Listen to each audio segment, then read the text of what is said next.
जय जिनेन्द्र। हाँ जी जय जय जिनेन्द्र। જય હેપી ગુરુ ગુરુ હા, પૂર્ણિમા। થેન્ક યુ ને બધાને same to you, happy Guru Purnima. Best teacher છે અમારા। હા ભાઈ, બેસ્ટ। તો હવે ભાઈ શીખવા માટે તો જિંદગીમાં શીખવવાની વસ્તુ તો કોઈ પણ આપણને આવીને શીખવાડે, જે શીખવાડે એ ટીચર, રાઈટ? બરાબર ટીચર। હા, જે આપણને મોક્ષ જિંદગીના, પહોંચાડવામાં તમારો સાથ છે વધારે। હા અમને મોક્ષ સુધી પહોંચાડવા માટે તમારો જ હાથ વધારે છે। હા, પણ એ તો આપણે બધાએ આ જર્ની આ ભાવમાં નહીં, કોઈ બીજા જ ભાવમાં ચાલુ કરી છે, એટલે આપણે જોડાઈ ગયા છે કન્ટિન્યુઅસ. બરાબર। કારણ કે જો જોડાવામાં કેટલા બધા હતા, જેટલા જૂના હશે, જેટલો જૂનો સંબંધ કર્મનો સાથે રહેવાનો જેનો પણ હશે, એ જ સાથે રહેશે ને વધારે લાંબુ સમય, બોલો? બરાબર। બાકી તો ક્યાં બધા આપણે જેટલી લખાઈ છે એટલી મિનિટો એટલી તો આપણે રહેવાના જ છીએ, અને એમાં જો સારાકારી રહી તો ઓર નવો સંબંધ થઈ જશે। બરાબર, ચાલો, ઠીક છે। સરસ। આપણે પરમાત્માને એટલી પ્રાર્થના કરવાની કે આ આપણી જર્ની ચાલુ રહે યસ। આવતા ભવમાં બી, જ્યાં સુધી આપણે મોક્ષમાં ના જઈએ ત્યાં સુધી। ત્યાં સુધી સાથે નો સાથે, અને ત્યાં પણ સાથે, ત્યાં છોડી હા, નહીં તો એટલે સારું, બસ બરાબર ને? ચાલો, હવે કાલે આપણે असुर राज चमरनी बात હતી, बराबर? हाँ। हाँ, तो चमरेंद्र, उसका महल, ये सब कहाँ है, ये सब हमने जाना था। अब वो असुर राज चमर तिरछा लोक के असंख्य द्वीप समुद्र को अनेक असुर कुमार देवों और देवियों से आकीर्ण, व्यतिकीर्ण, उपस्तृत, संस्तृत, स्पृष्ट और अवगाढ़ अनावगाढ़ करने में समर्थ है। मतलब ये असुर राज है। चमरेंद्र असुर कुमार देव जो हमें जो बताए गए हैं, जैसे कि मेघ कुमार, स्तनित कुमार, विद्युत कुमार, तो उस प्रकार के भवनपति देव, उसमें से असुर कुमार एक क्वालिटी है, बराबर? तो जो 20 भवनपति है उसका एक भाग है असुर कुमार, और असुर कुमार के 2 इंद्र होते हैं, एक उत्तर असुरेंद्र, एक दक्षिण असुरेंद्र। तो असुर कुमार में चमर राज है, वो असुर कुमार है। फिर बलिंद्र, वो भी एक इंद्र है। उसके बाद धर्णेंद्र, वो भी एक इंद्र है। ये सारे असुर कुमार नहीं, भवनपति के इंद्र है। ये सारे भवनपति के इंद्र है। आज हम असुर कुमार चमरेंद्र के मामले में जानेंगे। चमरचंचा आवाज़ तो हमने जान लिया, अब उसकी रिद्धि सिद्धि क्या है वो देखेंगे। तो असुर राज चमर के सामानिक देव, अब उनके देव की बात, उनके जो देवों हैं उनकी बात है। अब आप समझ सकते हो कि जब असुर कुमार बड़ी पोजीशन पे होगा तो उसके नीचे के देव भी बड़ी पोजीशन पे होंगे कि नहीं? होंगे। हाँ, होंगे। तो उसके सामानिक देव की बात की है। जो उसके सामानिक देव होते हैं, आत्मरक्षक देव होते हैं, वो भी महान रिद्धि सिद्धि वाले, महान द्युति कीर्ति वाले, महाबली, महायशस्वी, महासुखी और महासामर्थ्यवान होते हैं। और वे वहाँ पर अपने अपने भवनों का, अपने अपने सामानिक देवों का और अपनी अपनी पटरानियों का आधिपत्य करते हुए दिव्य भोग, महाभोग भोगते हैं ये। और इतनी महान रिद्धि वाले हैं और इतनी विक्रिया करने में समर्थ है, जैसे कि कोई यहाँ पे एग्जाम्पल दिया है। एग्जाम्पल में क्या दिया है कि युवक युवती की प्रगाढ़ता से हाथ पकड़ता है। अब युवक यानी कि बहुत ही यंग जनरेशन वाला एक कपल, बहुत ही यंग कपल में प्रेम प्रगाढ़ होता है, बराबर? बराबर। हाँ, तो जैसे उन दोनों में ऐसी प्रगाढ़ता है, तो वैसे ये असुर राज के में भी उतनी ही अपनी पटरानियों के साथ अधिपत्य भोगने में वो लोग भी बहुत ही प्रगाढ़ होते। आपको है ना, ये पढ़ने के बाद इतना समझना है। मैं अभी आपका ये सारा विवेचन असुर कुमार का आपको बता रही हूँ, और ये जानते जानते आपको इतना समझना है कि क्या हम गलती से भी यहाँ चले जाए तो हमारा क्या हश्र हो सकता है? मेरी बात समझ में आ रही है आपको? आपको ये जानना है कि अगर हम गलती से भी यहाँ चले गए ना तो हमारा क्या हश्र हो सकता है, आप ये सोचिए। बस आपको ये देखना है और ये सोचना है कि अगर हम वहाँ चले गए असुर कुमार की योनि में और देव बन गए तो हमें रिद्धि सिद्धि पैसा धन ये सब बहुत मिलेगा, भोग बहुत मिलेगा। मगर क्या ये भोग आपको चाहिए? क्या ये आपको मोक्ष दिलाने के काम आएगा क्या? ये सारी बहुत सारी चीज़ है जो आप जानोगे तो अभी आपको ये पढ़ते पढ़ते ही समझ में आएगा कि क्या हमें असुर कुमार की योनि में जाना चाहिए, हमें ऐसा क्या करना चाहिए ताकि हम यहाँ जाए ही नहीं। ठीक है, तो आप जैसे जैसे पढ़ोगे ऐसे आपको मालूम पड़ेगा। अपनी अपनी पटरानियों का अधिपत्य करते हैं, ये दिव्य भोग भोगते हैं। और जैसे कोई युवक युवती भोग भोगते हैं अथवा गाड़ी के चक्के की नाभि, गाड़ी का जो गोल चक्र होता है उसकी नाभि आरोस के साथ जुड़ी हुई होती है, उससे कभी भी छूटती नहीं है। इस प्रकार से ये सब, हे गौतम, ये सारे असुर इंद्र और उसके प्रत्येक सामानिक देव वैक्रिय समुद्घात करके अपनी सभी पटरानियों से भोग भोगते हैं। सभी पटरानी, सभी रानियाँ, हर एक 4 मेन पटरानी है, हर एक रानी 4-4 हजार। आप समझो, ये चमरेंद्र की 4 मुख्य पटरानी और हर एक रानी 4-4 हजार दासी की विकुर्वणा करती है, खुद विकुर्वणा करती। मतलब कि 16,000 रानियों के साथ असुर कुमार आ गए। असुरेंद्र के पास अभी मान लो कि चारों पटरानी ने 4-4 हजार दासी विकुर्वित कर ली अपने ही समान, एकदम युवान, बहुत सुंदर, प्रगाढ़। जैसे अभी अभी आपने पढ़ा वो कि भोग में भी प्रगाढ़, प्रचुर भोग मात्रा वाले, और 16,000 युवती उसने उत्पन्न कर दी। अब असुर कुमार चमरेंद्र भी अपना 16,000 रूप बनाएगा, तभी वो 16,000 से प्रेम कर पाएगा। बराबर? हाँ, तो अब आप ये सोचो कि ये असुर राज चमर और उसके प्रत्येक सामानिक देव की अपनी अपनी जितनी वो बना सकते हो उतनी स्त्रियों के साथ, और असुरेंद्र जो चमरेंद्र है वो 16,000 रानियों के साथ आकीर्ण, व्यतिकीर्ण, उपस्त्रुत, संस्कृत, स्पृष्ट यानी कि छूकर, और अवघाड़ मतलब अत्यंत अवघाड़ का मतलब क्या हुआ पता है? कब से ये शब्द आ रहा है? तीसरी बार आया। बोलो क्या मतलब उसका? अवघाड़ यानी प्रगाढ़, जैसे ये 2 हाथ कभी अलग ही ना हो, ये 2 हाथ अलग होना चाहे ही नहीं, उसको अवघाड़ कहा जाएगा। क्या कहा जाएगा? बोलो। अवघाड़ हा वघाड़ मतलब अवघाड़ डबल। अवघाड़ का अर्थ ही है जॉइंट, और अवघाड़ मतलब ऐसा जॉइंट जो कभी भी अलग होने का नाम नहीं। तो अब आप समझ सकते हो कि एक युवान स्त्री और एक युवान पुरुष जब अवघाड़ हो जाएंगे तो आप समझ सकते हैं कि उनके अंदर भोग की मात्रा कितनी होगी। बोलो। બિંદુબેન એમને 4 જ પટરાણી હોય પણ પેલી દાસી હોય તો એ પણ એની 4 તો પટરાણી છે। સાંભળ હવે ફરીથી બોલું છું આજ વાત। એને 4 પટરાણી અને એની જે 16,000 દાસી છે અલગ, પણ એ બધી દાસીમાં કેવું હોય, જો આ બાજુ અસુરેન્દ્ર, આ બાજુ એની 4 પટરાણી, પછી અસુરેન્દ્રના સામાનિક દેવો, તો એની જે દાસીઓ છે ને એ તો બધી સામાનિક દેવો સાથે જશે। વાત સમજાય છે? એના અનિકાધિપતિ 7 અનિકાધિપતિ, તો 7 અનિકાધિપતિ સાથે એ જે દાસી છે એની જે નીચેની દાસી હોય એ અનિકાધિપતિ જોડે જશે। દરેક લેવલના લોકો છે।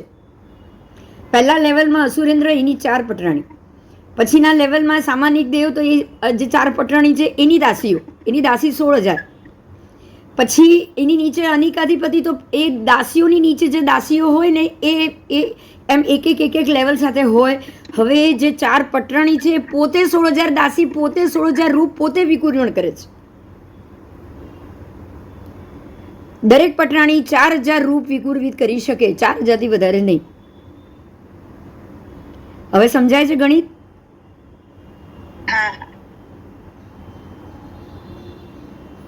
હવે આ લોકોને ભોગની માત્રા ही इतनी प्रचुर होती है कि अवगाढ़ अवगाढ़ मतलब डबल अवगाढ़।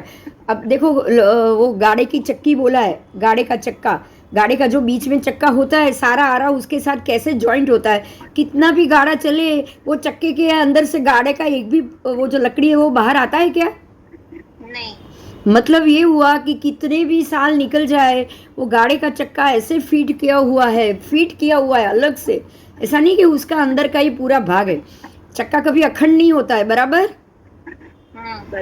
वो अलग होता है, ऐसे दोनों अलग है, बनावटी अलग है, लेकिन आप उसको ज्वाइंट कर लेते हो तो ज्वाइंट होने के बाद कितना भी गाड़ा में वजन भरा जाए, कितना भी गाड़ी को घुमाया जाए, वो चक्का अपने आप कभी भी छूटा नहीं होगा।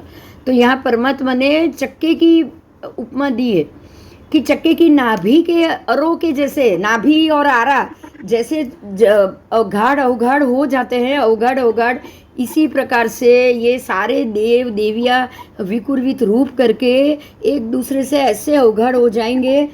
16,000 रूप रानी विकुर्वित करेगी, चारों रानी इस तरफ, वो चमरेंद्र भी उतने ही अपने वैक्रिय रूप धारण करेगा और प्रत्येक स्त्री के साथ आप भोग रहे हो। मेरे ही 16,000 रूप है तो मैं तो एक भोग, मेरा एक भोग होगा या 16,000 होगा, ये बताओ चलो। 16,000 मतलब उसके एक भोग 16,000 के बराबर हो गया। हाँ। एक भोग का पाप उसको 16,000 के बराबर लगेगा। हाँ। अब आप सोचो कि ये कहाँ से ये मनुष्य योनि में आएंगे। तो नरक में जैसे आटलू भोग, नरक में तो जा नहीं सकते देव, तो પછી हाँ तिर्यंश में जाएंगे। 90% तो तिर्यंश में ही जाते। આટલું પુણ્ય કમાઈને દેવલોકમાં જવાનું ને પછી તિર્યંશમાં તો જવાનું। તમે પુણ્ય કમાયા છો શાના માટે? ભોગવા માટે કમાયા છો, તો તમને ભોગ જ મળશે ને જઈને। બહુ ક્લિયર ગણિત છે, સાંભળો। आप पुण्य कमा ही रहे हो, आपके मन में भोग की इच्छा है और आप पुण्य कमा रहे हो, आप तप कर रहे हो। आपको तप करना है और चाहिए क्या? मोक्ष नहीं चाहिए तो क्या मिलेगा? फल तो मिलेगा ना, पुण्य तो बंधेगा कि नहीं? यही आज बदी वृत्ति। हाँ, सराग संयम, दीक्षा लेते हैं लेकिन मोक्ष की इच्छा ही नहीं है। दीक्षा लेते हैं, कोई ना कोई कर्म का उदय होगा या फिर लेन देन होगी, वहाँ गुरु है उनके साथ आपके कर्म बंधे होंगे, भोग करने का मन करेगा। अरे भोग की अंदर मन में भोग की इच्छा ही भरी हुई है, पर दीक्षा ले ली, अब भोग की इच्छा मन में है तो अब जो भी पुण्य बांधोगे कहाँ जाओगे बताओ? देवलोक में। बस देवलोक में ही जाएंगे। देवलोक में जाएंगे तो ऐसे असुर कुमार बनेंगे या भवनपति बनेंगे। अब वहां जाके इतना भोग ही भोग होगे, पुण्य सारा किस में खर्च करोगे? सोचो, 16,000 रानी बनाने में खर्च करो। 16,000 रानी के साथ भोग करने में आप अपना 16,000 रूप बनाने में पुण्य खर्च कर रहे हो। कहाँ खर्च कर रहे हो? 16,000 रूप बना के भोग। तो 16,000 रूप बनाया ही किस लिए? 16,000 भोग भोगने के लिए ना। हाँ। तो अंदर भोग की इच्छा पड़ी है तभी आपको ये सब मिला है ना। हाँ। बोलो। अब सबसे बड़ी मजे की बात सुनो, ये सुनने जैसी है, अभी मैं आपको बता रही हूँ, बहुत इंपॉर्टेंट पॉइंट है, ध्यान से सुनिए। देखिए, चारित्र पालने वाला, सराग से संयम और मन में वो, आपको पता है वो जो चकाचकी की बात है, वो साध्वी जी, लक्ष्मणा साध्वी जी। हाँ। तो वो मरने के बाद ये भवनपति, अरे व्यंतर देवी में ही गए ना। हाँ। हमने सुना था, पता है उसकी जो 8 पटरानी बनती है वो पटरानी बने। हाँ। व्यंतरेंद्र की पटरानी और ये भवनपति की पटरानी बने। आप सोचिए, ध्यान से सुनिए, मेरी एक बात ध्यान से सुनिए।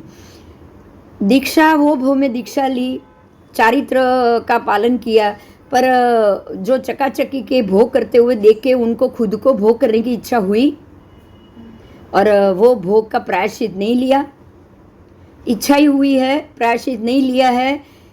ये जिंदगी में तो कभी भोग किया भी नहीं उन्होंने। नहीं। ध्यान दीजिए, ये बात, यही मुद्दे पे ध्यान दीजिए। अंदर इच्छा हुई है लेकिन भोग नहीं किया, राइट? हाँ। तब 84 तब अब तक वो भटकेंगे। कितनी 24 पता है? 84। मालूम है कि नहीं? तो બહુ ભટકી જાય ખાલી। हाँ, बहु मात्र भोग को दबाया, अंदर दबा हुआ पड़ा था, भोग की इच्छा जाहिर प्रायश्चित नहीं लिया, भोग की इच्छा भी हो गई और प्रायश्चित नहीं लिया, और पूरी जिंदगी ब्रह्मचर्य का पालन किया। अब 84-84 तक वो घूमेंगे तो 84-84 में क्या कहाँ क्या भोग नहीं होगा, सोचो। બધું થવાનું। सोचो आप।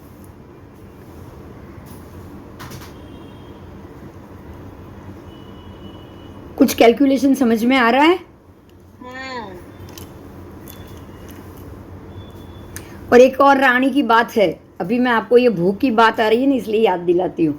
राजा रानी जा रहे थे, मैंने पहले भी ये एग्जाम्पल दिया था, नौका में बैठे हैं, अरे नौका में तो नहीं बैठे हैं, उनको जाना है और नदी पार करनी थी, और उस तरफ महात्मा थे, तो बहुत सारा पानी उभर रहा था, मतलब भर्ती का टाइम था, और इतनी बारिश हुई, इतनी बाढ़ जैसा आ गया पानी में, और ये दोनों नौका में बैठ के क्रॉस करके पूरा उनके जो दास दासी के साथ वो महात्मा से मिलने जाने वाले थे, तब नौका में बैठे हैं, पानी नौका ऊपर नीचे हो रही है, और वो रानी ने 2 हाथ जोड़ के प्रार्थना की, प्रार्थना सुनने जैसी है। उसने प्रार्थना की कि हे देव, अगर मेरी मर्जी से मैं ब्रह्मचर्य का पालन करती हूँ, अगर मैं शुद्ध ब्रह्मचर्य का पालन करती हूँ, तो आप शांत हो जाइए और हमको पानी में से जाने की जगह दीजिए।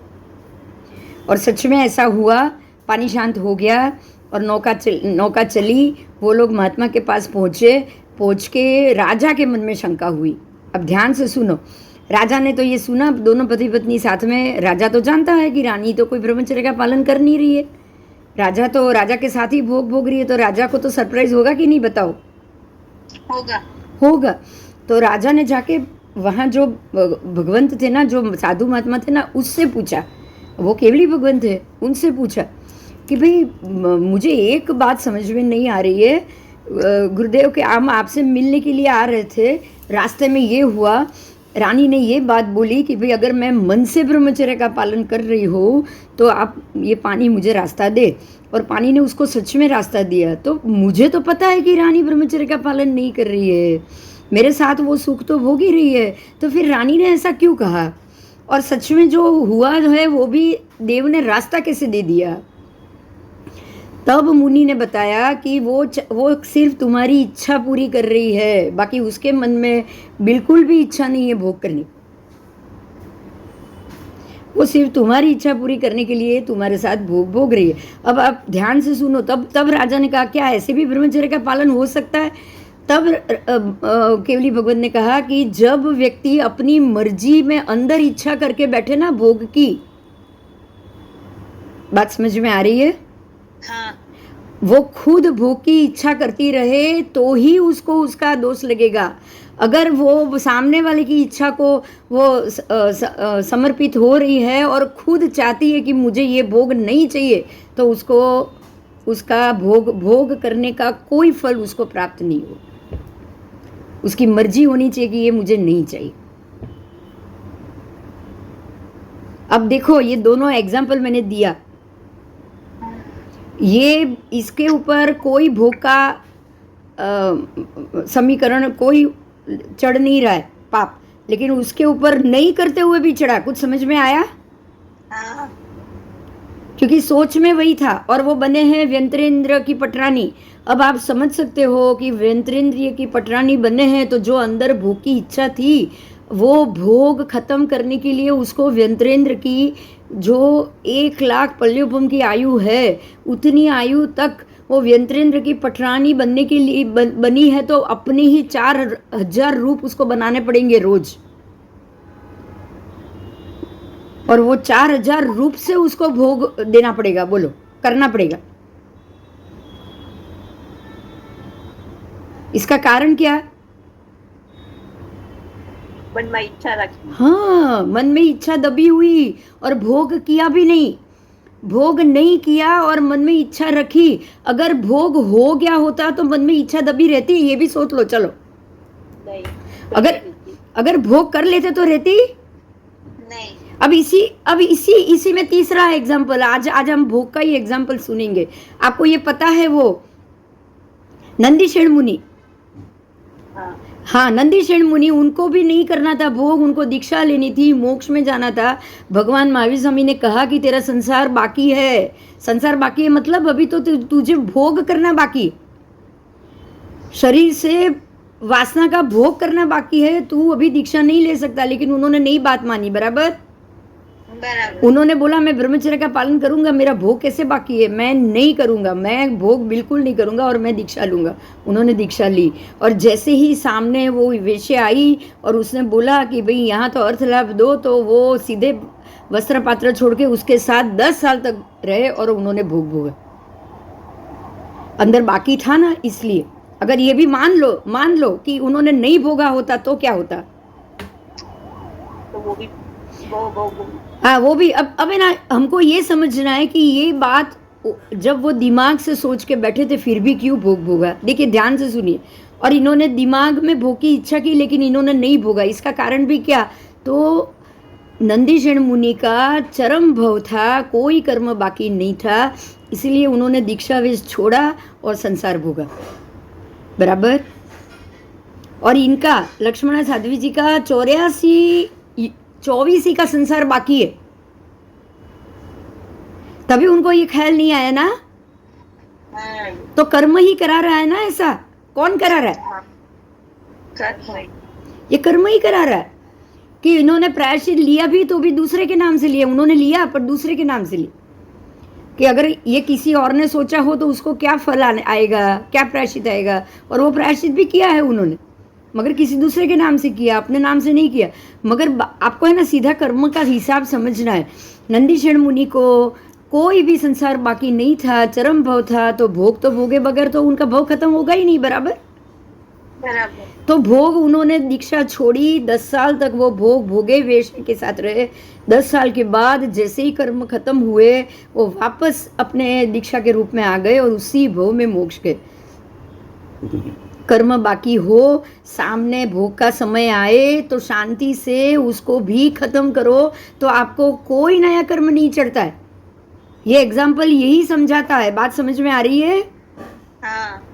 और अगर मन में दबा के रखा, लोगों की दृष्टि से बचा के रखा अपने आप को कि भी लोगों के सामने तो मैं ब्रह्मचारी ही साबित हो जाऊं, और मन में आप अब्रह्म का सेवन सोचते ही रहते हो, आपके मन में वासना अभी भी दबी हुई पड़ी है, तो ये कभी भी जब भी जागेगी ना, जब कर्म, क्योंकि मन में जितनी अतिशय उनकी इच्छा हुई होगी ना, आप ध्यान से समझो इस बात को। लक्ष्मण साध्वी जी के मन में जितनी उनकी प्रबल इच्छा हुई होगी ना, उतना ही भोग उनको दूसरे ही भोग में व्यंत्रेंद्र की पटरानी बनके 4-4 हजार खुद के रूप विकुर्वित करके 1 लाख वर्ष तक वो सारा भोग उनका कर्म बंध के रूप में आ गया। खाली विचार करवाથી આટલું મોટું પનિશમેન્ટ, खाली विचार करने के भी बदले क्या होता है पता है आप, मैंने वही बात में कह रही हूँ, खाली विचार से नहीं है ये। उन्होंने तो प्रायश्चित दूसरे के नाम से भी ले लिया था, बराबर। हाँ, मगर ये कर्म बाकी होता है तभी आपके मन में ये विचार आता है। अच्छा, એટલે એને પહેલાનું કર્મ બાકી હતું ભોગાવલી, એટલે એ વિચાર આવ્યો। हाँ, वो इसीलिए आपके दिमाग में ये सोच आई। ओके, ये कर्म बाकी होगा इसीलिए सोच आई। कर्म कराता ही ये फल। आप सोचो, जो तीर्थंकर नाम कर्म बांध चुका ऐसा रावण, कर्म बाकी है प्रति वासुदेव का, तब भी वो सीता को उठा के लाया ना। हाँ, नहीं तो तीर्थंकर नाम कर्म बांधने वाला क्यों सीता को उठा के आएगा, सोचो तो सही। એટલે એનો અર્થ આ કે આ નિમિત્ત માત્ર બન્યું એની માટે। सबके लिए बनता है ये निमित्त। अगर आपका कर्म बाकी होगा तो वो निमित्त सामने आएगा। ओके, मतलब अंदर पड़ी है वो लक्ष्मण साध्वी जी को। नहीं तो आप सोचो, खाली ये एक कर्म 84 तक आपके कर्म कैसे बढ़ा देगा? नहीं बढ़ाएगा। अंदर में जमा થયેલું છે, अंदर जमा हुआ पड़ा ही है उतना, तभी तो आपको 84 तक अब उनकी मुक्ति नहीं है दीक्षा लेने के बावजूद। आप समझ सकते हो? खाली इतना सोचने से इतना फल है ऐसा मत सोचो। हाँ, ये रॉन्ग, हाँ, मेजरमेंट रॉन्ग जाता है। अब आप ये तो सोचो कि भोग की इच्छा बाकी 10 साल भोग बाकी और दीक्षा ली और उसी भव में दीक्षा छोड़ के वेश्या के साथ रहे और उसी भव में मोक्ष। हाँ तो मेजरमेंट क्या हुआ यहाँ पे? दीक्षा छोड़ के जो संसार में आए उसको तो कितना भटकना चाहिए। બરાબર नहीं, पर ऐसा नहीं होता है। ઓછા હતા એટલે ઈ તરી ગયા हाँ, अंदर अंदर अंदर भोग की इच्छा भी नहीं थी। भोग की इच्छा होती तो दीक्षा ही नहीं लेते ना। બરાબર भोग की इच्छा भी नहीं थी, लेकिन फिर भी 10 साल भोग भी तो भोगा। मतलब एक बात ध्यान में रखना जैसा है कि जब भी ये चीज उदय में आए तो वो शांत होके उसको कर्म को खपा के शांत करके कर्म की निर्जरा कर लो, चाहे वो भोग की हो या कुछ भी हो। बराबर। हाँ देखो एक पहले हमने वो विजय सेठ वाली भी स्टोरी सुनी थी, वो जब वंदी तो कुछ का पाठ चल रहा था तब भी ऐसा ही था, पता है। हाँ वो जो कन्या थी उसका वो दूसरे भव में वो वही बनी और उसने भोगी कराया और 6ठी नरक में गई। बराबर। हाँ और वो जो सेठ थे वो उसी भव में मोक्ष गए। उसमें भी वही बात थी। मतलब अब ये 7वीं नरकी में क्यों गई? क्योंकि अंदर अभी भी कर्म बहुत पड़े, तभी तो उसके अंदर इतनी वासना का भोग भी तो है।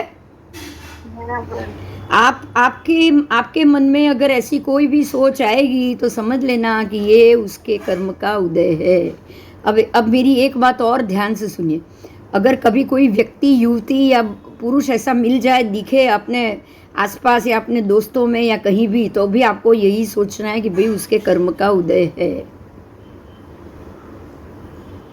आप उसकी गलती की बुराई कभी नहीं करोगे। ओके समझ में आया? हाँ ऐसा उदय होता है तो व्यक्ति ऐसा ही होता है, उसको पता नहीं चलता है कि ये क्या हो रहा है उसके साथ। और पता भी चले तो भी वो अपने आप को बह देगा, वो रोकेगा ही नहीं। नंदीचरण मुनि ने अपने आप को रोका? बताओ। नहीं हाँ, कर्म का जैसे ही उदय है उन्होंने वही किया ना जो उदय ने बोला।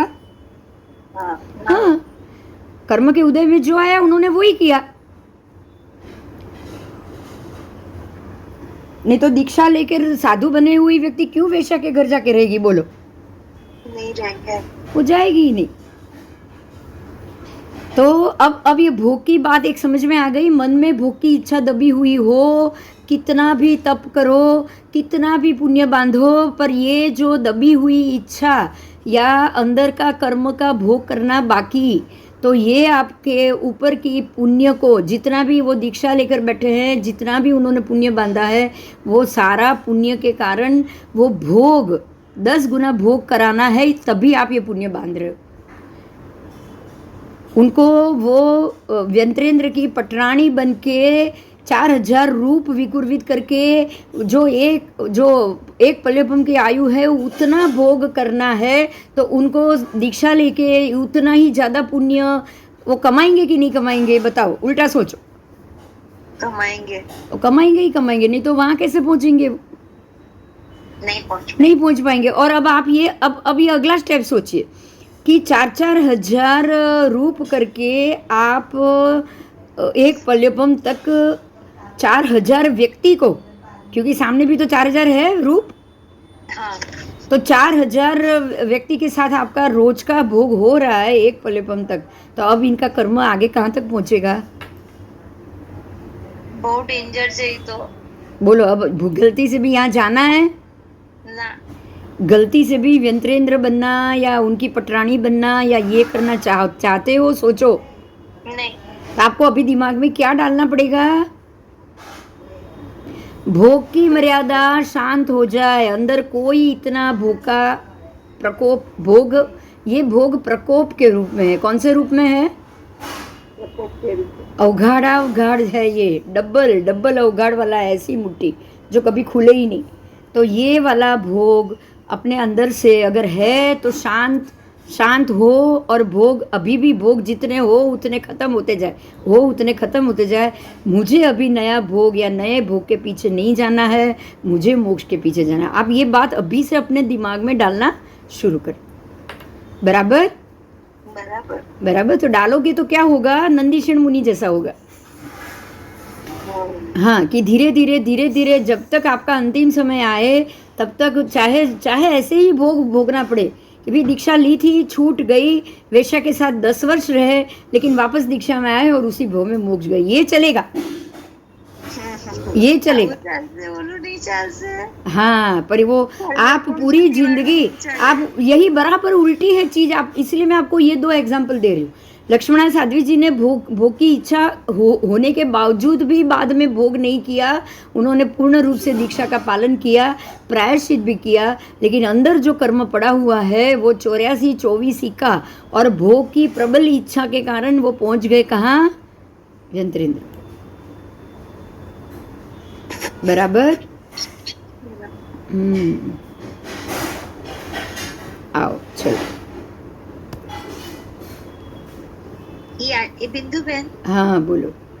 આટલા પલ્યોપમ સુધી એ લોકો આટલું ભોગનું વિલાસ આટલું કરે તો પછી પાછું જ્યારે ઈ અંદરથી તૃપ્ત થાય નહીં, એમનું વધ્યા જ કરે. નહીં, એવું નહીં, વધવામાં બી ક્યારેય તો તમને એવો ઓવરડોઝ હોય ને, હંમેશા એક વસ્તુ યાદ રાખવાની, ઓવરડોઝ હોય ને એ બહુ જલ્દી તમે એનાથી કંટાળો. કોઈ પણ વસ્તુ ઓવરડોઝ હોય ને તમે એનાથી બહુ જલ્દી કંટાળો. એટલે એ ओवरडोज જ્યારે આવે ને ત્યારે एक पल ऐसा आएगा उसके भी सोच में, दिमाग में, कि अब मुझे ये सबसे घिन हो रही है, अब मैं इसमें से बाहर आ जाऊँ. हाँ, और वैसे भी अगर कर्म बांधा हुआ है तो जब तक वो उदय में नहीं आएगा तब तक तो आपको पता ही नहीं है कि वो क्या फल देने वाले. अब जब वो उदय में आए तो वो तो अपना पूरा काम करके ही जाने वाला है ना. अब वो पूरा काम खत्म हो तब तक अगर आपके मन में ये इच्छा नहीं हुई कि नहीं मुझे इससे बाहर नहीं आना है, उनको समझ ही नहीं हो तो क्या करेंगे बताओ. आपको तो ये समझ आया है कि भाई ये भोग करने के बाद भोग का परिणाम क्या है. भोग का परिणाम तो संसार वृद्धि है और कुछ नहीं है. जितना ज्यादा भोग करोगे उतना आपको ये संसार में ज्यादा भटकना पड़ेगा. ये तो हम जान ही चुके हैं ना. अब ये जान चुके हैं, आप जान चुके हो, लेकिन कर्म का थर है उसका क्या करोगे. ये तो भोग है, अगर छूट वो तो ऑप्शन ही नहीं है. तो अब जान चुके हो तो अब जैसे जैसे भोग का कर्म बाहर आता जाएगा ना, वैसे वैसे आप उसको, ठीक है अभी जो आया है उसको खत्म करो, ठीक है अभी जो सामने आया उसको खत्म करो. बात समझ में आ रही है. हाँ. तो मन में सम्यक दर्शन और मन में मोक्ष की इच्छा होगी ना तो अब आपके सारे कर्म खत्म होते जाएंगे. अब वो बढ़ेंगे नहीं, वो बढ़ेंगे तब कब, जब आप अंदर भव गिनती है ही नहीं. अभी आप भव गिनती की मर्यादा में नहीं आए तो बढ़ना ही बढ़ना है ना उसको तो. बराबर. हाँ, बढ़ना ही बढ़ना है. तो आपको ये सोचना चाहिए कि ये दीक्षा भी एक ऐसा ही जगह है, और विधवा होना या विदुर होना वो भी एक ऐसी ही जगह है. बराबर. विधवा हो या विदुर हो या बाल विधवा हो, जिसको ये पता ही नहीं है, तो उसको लोगों को देखकर अंदर से अंदर मन तो होता ही जाएगा ना उसका भी. हाँ. उसको भी ये लोगों को देखेंगे, ये देखेंगे, पिक्चर देखेंगे, बहुत सारे पिक्चरों में ये देखा होगा आपने. हाँ, तो उसका तो मन करता ही जाएगा. तो मन करना ही कर्म का इकट्ठा होना है. अंदर पड़ा है तभी मन हो रहा है ना, सीधा सीधा हिसाब है. चलो, अंदर कर्म पड़ा है इसीलिए मन हो रहा है. नहीं तो वो विधवा भी क्यों सोचती सीधी दीक्षा लेके ऐसे ही मेरे को जीना है तो मैं ऐसे क्यों जीऊँ भाई. बराबर. मेरे को ऐसे ही जीना है, इसके बगैर ही जीना है, तो मैं दीक्षा ही लेके ब्रह्मचर्य का यथा योग्य पालन क्यों ना करूं. पर ऐसा नहीं कर पाएंगे वो. क्यों नहीं कर पाएंगे? क्योंकि अंदर अभी भी दीक्षा का उदय नहीं आया है, वैराग्य का उदय नहीं आया, और अंदर भी कर्म, भोग का कर्म पड़ा है. तो क्या होगा सोचो.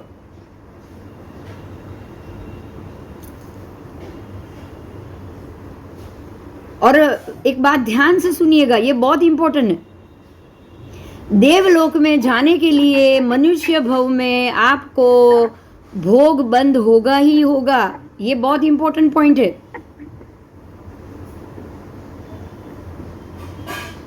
मेरी बात समझ में आ रही है?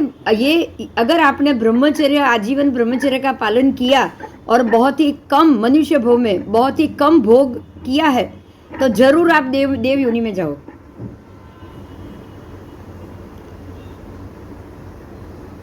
ये बहुत बड़ा कैलकुलेशन है, पता है? मेरी बात समझ में नहीं आई लग रहा है। कोई किसी का कोई क्वेश्चन नहीं आया? નથી સમજાનું. हाँ, तो बोलने तो बोलती કેમ નથી? वो समझવાની कोशिश कर. आपको इधर भोग नहीं मिल रहा है। हाँ. ध्यान से सुनो, भोग नहीं कर रहे हो तो पाप तो किया ही नहीं, तो पुण्यबंदी करोगे। हाँ. समझ में आ रही है मेरी बात? आप मंदिर पूजा ये अपना धर्म क्रिया ज्यादा करोगे, आज विधवा ये ज्यादा करेगी, घूमना फिरना कम कर देगी, है ना? शादी ब्याह में सब जगह जाना कम, आरम समारंभ तो अपने आप कम हुआ कि नहीं विधवा का? होगा. आरम समारंभ कम हो गया, और पंचेंद्रिय जीव की जो भोग करने से जो हिलना होती थी वो भी बंद हो गई। और मंदिर पूजा तो विधवा को और विदुर को तो ज्यादा ही करना होता है, कंपलसरी। हाँ. हाँ, तो अब ये पुण्य क्या कराएगा बताओ?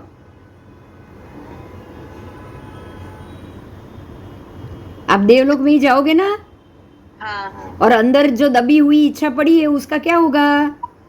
ये त्या पाछी जागी जैसे. मतलब वहां पे आपको 100 गुना मिल रहा है, इसके लिए ये भव में नहीं मिला। कुछ समझ में आ रही है मेरी बात? हाँ. और खास करके महात्माओं को तो ये खास चाहिए, क्योंकि पूरी जिंदगी ब्रह्मचर्य का पालन और ऊपर से पंच महाव्रत, तो ये तो देव होना ही होना है। उनको तो देव गति में ही जाना है। અને ત્યાં પછી જાય તો એ લોકોને એ બધું ભોગવવું જ પડે पर પાછું. હવે अब अगर सम्यक दर्शन है तो वो 8वें देवलोक के ऊपर जाएंगे, तो ऊपर बैठे बैठे बैठे उनको बाहर ही नहीं आना है। मगर 8वें देवलोक के नीचे आए या जो सम्यक दर्शन बिना देवलोक में गए तो बात खत्म। હા. અને અત્યારે તો ચોથા સુધી જ જઈ શકે છે. चौथे तक ही आप जा सकते हो, और वो भी आपको मतलब क्या हुआ यही ना कि आपको दूसरे तीसरे भव में यहाँ से तो मुक्ति नहीं है, तभी आप 4 तक ही जा सकते हो, राइट? हाँ. बराबर?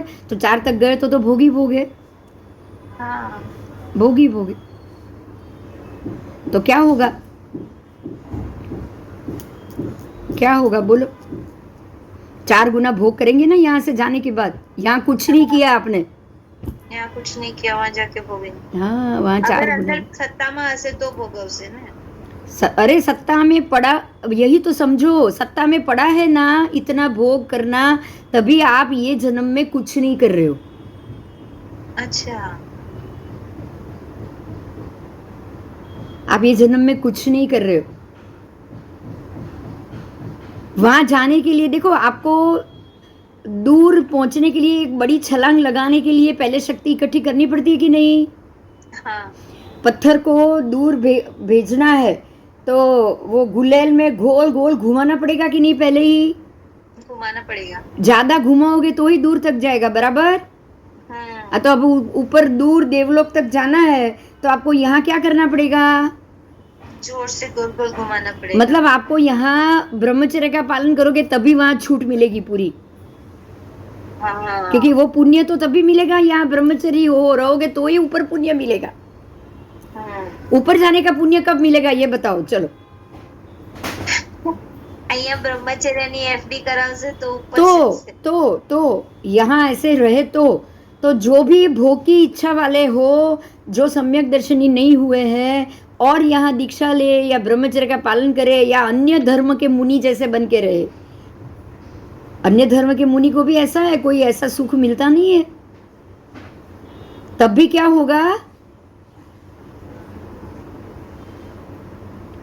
तभी आप ऐसे असुरेंद्रों के पास जाके सामानिक देव बनोगे, उनके अभिनी यौगिक देव बनोगे, या फिर आप असुरेंद्र खुद बनोगे, तभी बनोगे ना? या उनकी पटरानी बनोगे तभी बनोगे ना? बताओ। हाँ. तभी बनोगे आप। तो वो बनने के लिए कर्म चाहिए, पुण्य चाहिए, कर्म चाहिए। इतने सारे भोग की इच्छा अगर की होगी तो ही वहां जाओगे, इतना ध्यान रखना।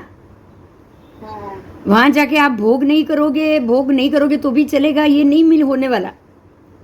કરવો જ પડશે. हाँ, वहाँ वो जाएगा ही नहीं, वहाँ सम्यक दृष्टि कोई जाएगा ही नहीं, वहाँ कोई सम्यक दृष्टि जाता ही नहीं, व्यंतर वाण व्यंतर उसमें जाता ही नहीं, भवनपति के अन्य सामान्य देवों में।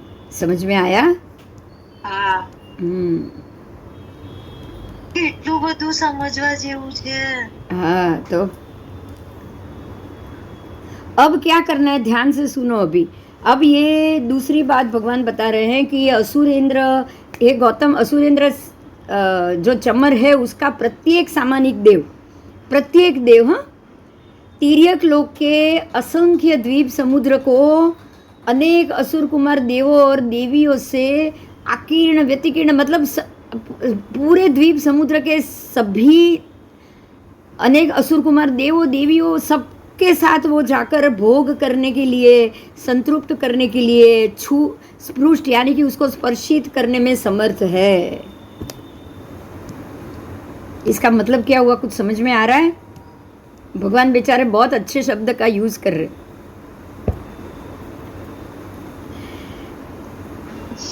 कुछ समझ में आया? હા, क्या समझ में आया बताओ? કેટલી ભોગની અભિલાષા. ભોગની અભિલાષા કે તિર્યક લોકના લોકોને પણ નહીં છોડે. હા, ઈ ઉપર સંતુષ્ટ ન થાય તો નીચે આવી જાય. હા, કારણ કે એમાં પણ વસ્તુ સ્થિતિ ક્યાં છે ખબર છે? શું છે ખબર છે? ત્યાં શરીર નથી, હા, પંચેન્દ્રિયનું શરીર નથી, એટલે અહીંયા ઈ સ્ત્રીનું શરીર ભોગવવા માટે ઈ એનો જે પતિ છે ને પુરુષ, એની અંદર પ્રવેશ કરે હા, અને એ પુરુષના શરીર દ્વારા એની પત્નીનો ભોગ કરે, એટલે એને સંતોષથી મળી કે જો મેં પણ શરીર દ્વારા બીજાનો ભોગ કર્યો. આટલું બધું ઉપર મળે તો પણ એ લોકોને નીચે એટલે संतोष હોય, જેને संतोष शब्द हो। अरे मिलने की बात छोड़ो ना, कर्म का बंधन होगा तो क्या होगा, चलो તો દોડીને આવવાનું છે. आवाना अच्छे दौड़ीने। मिलने की बात छोड़ो, कर्म का बंधन होगा तो क्या करेंगे वो? આવવું જ પડશે. तो हम लोग जो जानते हैं ना, इसके अंदर इसने प्रवेश किया, હા, भूत व्यंतर वाण व्यंतर आज બધા પ્રવેશ કરે ને અંદર। હા, ઈ લોકો જ કરે અને હેરાન કરે. હવે એ લોકો કેમ પ્રવેશ કરે ખબર પડી? હા, પ્રવેશ કરે તો પેલા અવઘાડ બને કે નહીં? હા, પ્રગાઢ બને કે નહીં? પ્રગાઢ બનશે જ. એ લોકોને સ્પર્શ કર્યા વગર ચાલતું નથી, યાદ રાખજો। સમજાયું? હા, असुरेंद्र असुरराज चमर के प्रत्येक सामानिक देव ऐसी विक्रिया शक्ति का ये इतना विषय, केवल विषय की दृष्टि से प्रतिपादित है। लो, ओनली विषय, खाली विषय के लिए कर रहे हैं। विषय मतलब भोग, वासना के लिए कर रहे हैं और किसी के लिए नहीं। इसका अर्थ क्या हुआ पता है? उनकी दृष्टि में वासना के अलावा कोई दूसरा मुद्दा ही नहीं।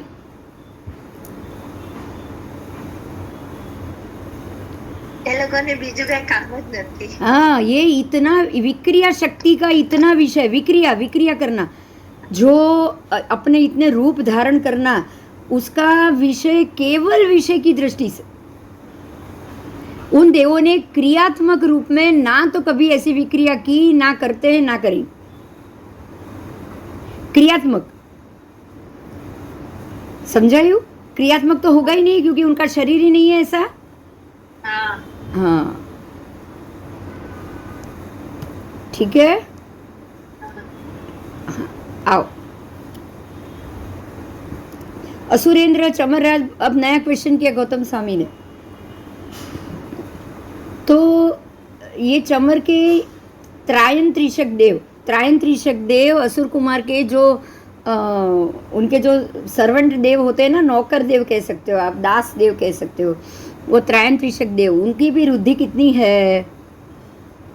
जैसे सामायिक देवों की प्रज्ञापना है, वैसे ही त्रायन त्रिशक देवों के विषय में भी ज्ञातव्य है। वो भी उतने ही रुद्धि वाले होते हैं। वो भी उतनी ही स्त्री दासियों का भोग करने में समर्थ। लोकपाल देवों की बात की है, जो 10 दिक्पाल, लोकपाल की प्रज्ञापना भी वैसी ही है। अंतर इतना है कि यहाँ द्वीप समुद्र असंख्य कहने चाहिए, संख्या।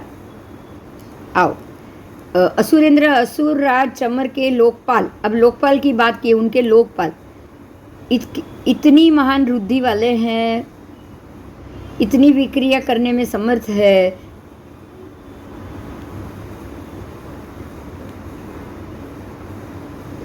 तो उनकी पटरानियाँ, लोकपाल की पटरानियाँ या चमर की पटरानी कितनी महान रुद्धि वाली, कितनी विक्रिया करने में समर्थ है। अब स्त्रियों की बात की, देखिए असुर राज, चमर राज और उसके लोकपाल, उसके सामानिक देव और उसके त्रायण त्रिशक देव सब भी समर्थ है, बराबर। अब वहाँ पटरानी की बात की है। पटरानी भी अपने अपने भवनों में अपनी अपनी 1000 सामानिक देवियों के साथ, और उसकी भी महत्तरा प्रधान देवियों, उसकी भी अपनी अपनी परिषदों का आधिपत्य करती हुई इतनी महान रुद्धि वाली होती है। मतलब प्रत्येक की 1000 देवी है, सामानिक देवी। हर एक सामानिक देवी की भी अपनी अपनी महत्तरी का प्रधान देवी हो।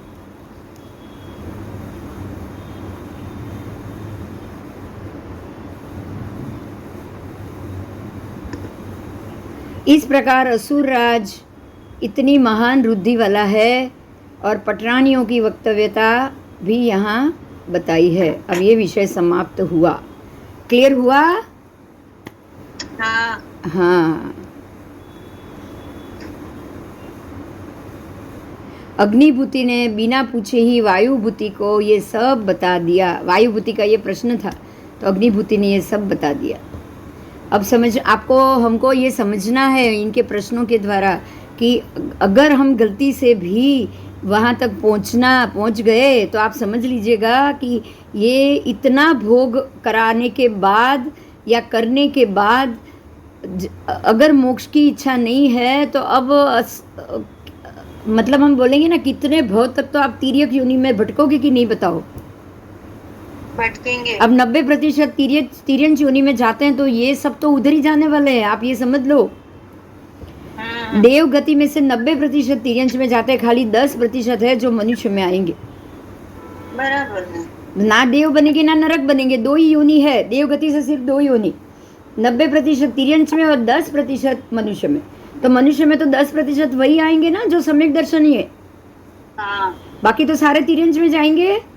हाँ। तो तिर्यंच में अब कितने 84 लाख योनि घूमेंगे, तब गलती से मुश्किल से वो मनुष्य बनेंगे, बराबर। बराबर। पुण्य तो तब तक कमाएंगे नहीं नया। नहीं। अब पुण्य की कीमत समझ में आ रही है आपको? हाँ। बोलो, पुण्य बढ़ाना है या कर्म घटाना है? करना क्या है बताओ? क्या करना चाहिए? क्या करना चाहिए? कर्म घटाना तो चाहिए। कर्म कैसे घटेगा, पहले ये तो सोचो। क्या करोगे तो कर्म घटेगा? संयम लेंगे। संयम लेने से नहीं है, क्या करोगे तो कर्म घटेगा। क्यों? श्रावक केवली नहीं हुए क्या? हुए ही है ना। हाँ, तो क्या किया उन्होंने?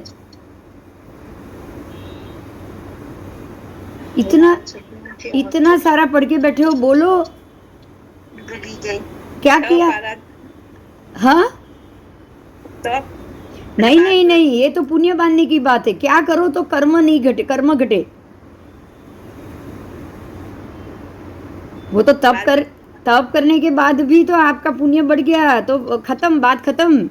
कर्म और कर्म करने पड़ेंगे तो पुण्य જ વધશે, तो देवलोक જ મળવાનું। हाँ, क्या करोगे तो आपके कर्म घटेंगे, ये बताओ। सभी जीव शासन रस। हाँ, तो पर उसके लिए क्या करोगे? सभी जीव शासन रसी तो अल्टीमेट है मोक्ष के पहले, पर मोक्ष के लिए क्या करोगे? भोग घटे, उसके लिए क्या करोगे?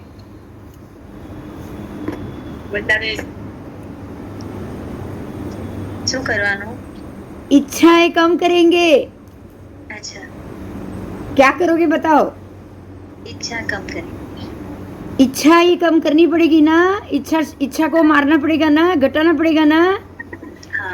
हाँ, हाँ इच्छा और अपेक्षा ही घटानी पड़ेगी, बराबर। बराबर। इच्छा घट गई तो अब जो कर्म उदय में आया उसको तो ही शांति से भोग पाओगे।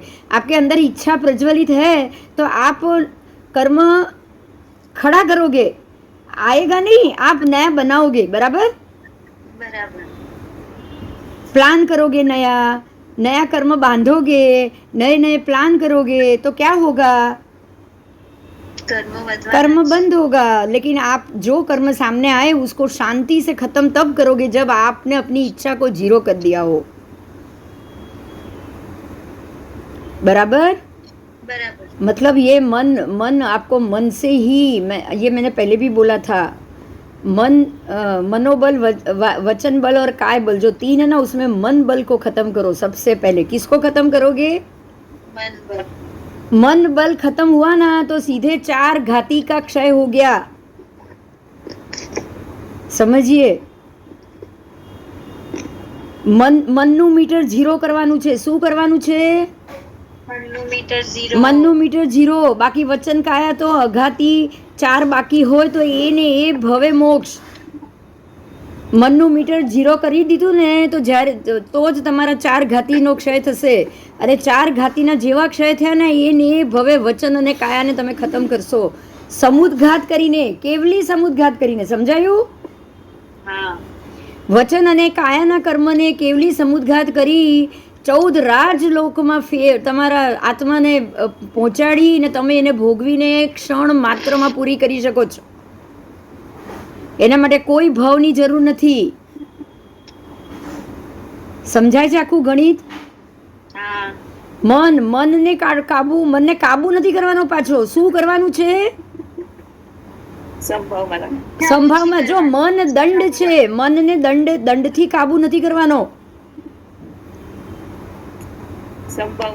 સંભાવમાં મન દંડ પરિહરું કેમ કીધું? ચાલો હવે મને એ બોલો। ચાલો પહેલા આપણે આ મુદ્દા પર આવીએ। મન દંડ, વચન દંડ, કાય દંડ પરિહરું કેમ? મનમાં જો ઈચ્છા રાખી મૂકી આપણે, પણ મન દંડ કેમ કીધું? શબ્દ તો વિચારો। તમે જે મનને દંડિત કર્યું, વચનને દંડિત કર્યું, કાયને દંડિત કર્યું, એને હું પરિહરું છું, રાઈટ? તો શું કર્યું? ઈચ્છાઓ વધારે રાખી દીધો।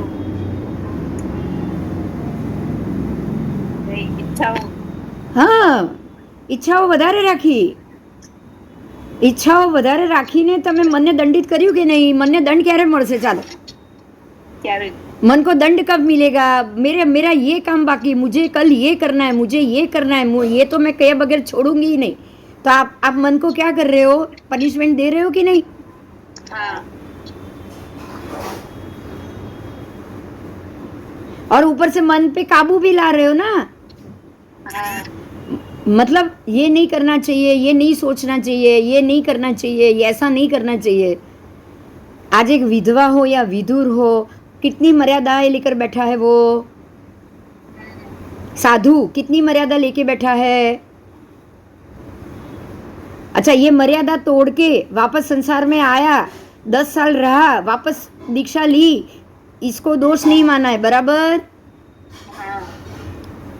बराबर। लेकिन मन में इच्छा बंद करके, पैक करके चुपचाप बैठे रहना को ही दंड माना। लक्ष्मण साध्वी जी ने किस दंड का नुकसान किया? बोलो। मन दंड, वचन दंड, काय दंड, तीनों ना? हाँ, तीनों किया। बोला भी झूठ वचन से, मन से सोचा भी। हाँ, बात अपने मन की सोचा भी, उसको भी दबा के रखा। काय को भी दंड दिया। काय से भी जो भोग की इच्छा हुई वो भोग उन्होंने नहीं किया, इच्छा होने के बावजूद नहीं किया। वचन दंड तो बोला भी झूठ, मुझे हुआ ऐसा नहीं कहा। समझ में आया? हाँ। बस तो ये आपको ध्यान रखना है कि मन दंड, मन इसको दंड नहीं, दंडित नहीं करना है, उसको पे काबू नहीं करना है। शांत होके सारे कर्म को खत्म करो और वापस कर्म खत्म हो गए तो अपने आप आपकी इच्छा तो हुई कहाँ है? इसमें इच्छा हुई थी, बताओ। ऐसा तो नहीं ना, ये पटरानी जैसा तो नहीं ना कि मैं 4000 रूप करूं और भोग करूं, ऐसी इच्छा हुई किसी की भी? नहीं नहीं नहीं नहीं। अब बिना भोग की इच्छा तो नंदीसेन मुनि ने वेश नहीं त्यागा होगा ना? हाँ बिना भोग की इच्छा तो त्यागा नहीं होगा। इसने मुझे बुलाया तो मैं चला जाऊं, इसके साथ रहूं, भोग की इच्छा से ही सोचा होगा ना। हाँ तो अंदर अंदर इच्छा दबा के ही रखी थी ना उन्होंने। 500 आंबिल किए थे, पता है? हाँ काया को क्रूश कर दिया था, डूंगर पे ऊपर चोटी पे जाके तप करते थे, वो काउसक करते थे ताकि मन में भोग जागे ही नहीं। लेकिन जैसे ही वो व्यक्ति सामने आई, क्या हुआ? वो क्या किया? सब छूट गया। तो छूट गया तो उन्होंने छोड़ दिया। देखिए ध्यान से सुनिए, ये उन्होंने छोड़ दिया और जो कर्म बाकी था वो खत्म किया, जो कर्म बाकी था वो खत्म किया। आप समझिए, क्योंकि वो मन को दंडित करने की अवस्था में नहीं थे। बराबर? बराबर। वो अगर दंडित करने की अवस्था में होते तो वहां से निकल आते ना कि नहीं करना, ऐसा थोड़ी कर सकते। क्या होता बोलो? દંડિત ના કર્યું ને, જેટલું કર્મ બાકી હતું એ ભોગવી લીધું। हाँ, पर तो यही तो बात है, यही तो बात है। अगर मान लो कि दंडित करते और वहां से चले जाते तो उनकी भी भोग गिनती बढ़ जाती कि नहीं? बढ़ जाती। ठीक है, तो मन दंड, वचन दंड, काय दंड परिहरू, बराबर? और मन योग, वचन योग, काय योग आद्रू। बात समझ में आ रही है? हाँ, उसको दंडित नहीं करना है, ये ध्यान रखो। देखो बार बार भगवान एक बात बोल रहे हैं भगवती सूत्र में, आपने आगे भी देखा कि प्रतिबंध मत कर, जो सुख मिले, जो सुख उपजे वैसा कर। नहीं, नहीं कहता भगवान? हाँ, चलो ठीक है। तो ये प्रतिबंध से हमको बाहर आना। क्लियर हो गया? आज मजा आ गई नहीं? हाँ, आओ। तो ये जो सवाल था, अग्निभूति अणगार को ऐसे व्याख्यान, भाषण, प्रज्ञापन, प्ररूपणा पर ना श्रद्धा करते हैं ना प्रतीति करते हैं। गौतम, अब गौतम स्वामी की बात कर रहे। गौतम वायुभूति अणगार और दूसरे गौतम अग्निभूति अणगार। अब सारे का नाम तो गौतम है। गौतम वायुभूति, गौतम अग्निभूति, गौतम इंद्रभूति। समझ में आया? हाँ, बदन गौतम है। हाँ, क्योंकि गौतम गोत्र है सबका। ओके, तो सातों भाई थे ना।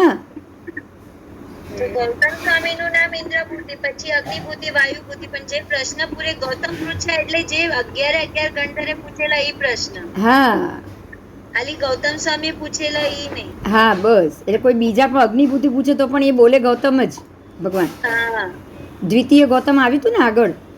હા, એ એટલા માટે જ પૂછ્યું। હા, દ્વિતીય ગૌતમ અગ્નિભૂતિ। હવે તૃતીય, तीसरे गौतम वायुभूति। ये सारा जो असुर राज चमर की जो भी बातचीत थी वो सारा पूछा था अग्निभूति ने। अब वायुभूति प्रश्न करते हैं, तीसरे गौतम वायुभूति अणगार। वायुभूति अणगार ने जो अग्निभूति ने ये सारी चीज अग्निभूति ने समझाई। समझ में आया? तो अब जो वायुभूति अणगार है उनको ये अग्निभूति की बात पे श्रद्धा भी नहीं हुई, प्रतीति भी नहीं हुई, ना ही उन्होंने रुचि की। बराबर? तो अब श्रद्धा नहीं की तो अश्रद्धा हुई ना, प्रतीति नहीं की तो अप्रतीति हुई, रुचि नहीं की तो अरुचि हुई। तो वो वहां से ऐसे मुंह बिगाड़ के उठ के जहाँ भगवान है वहां आए, और आने के बाद भगवान की परिउपासना की, जो उपासना की, वंदन की, ये सब किया, और बोले कि हे भगवान, ये जो दूसरे अग्निभूति, गौतम अग्निभूति अणगार ने मेरे सामने अभी जो भी भवनपति देवों के मामले में कहा, तो क्या ये सब प्ररूपणा की, तो क्या ये उन्होंने कहा, क्या वो सच कहा है? तो भगवान ने कहा कि हे गौतम, वो भी वायुभूति भी गौतम ही है, तो वायुभूति गौतम, असुरेंद्र चमर राज महान रुद्धि वाला है और वहाँ से लेकर उसके सामानिक त्रायन त्रिशक देव सब के सब सामर्थ्य वाला है और वो 34 लाख भवन आवास का अधिपत्य कर रहा है। मतलब कि ये जो चमरेंद्र है उसके आवास कितने? 34 लाख। हाँ,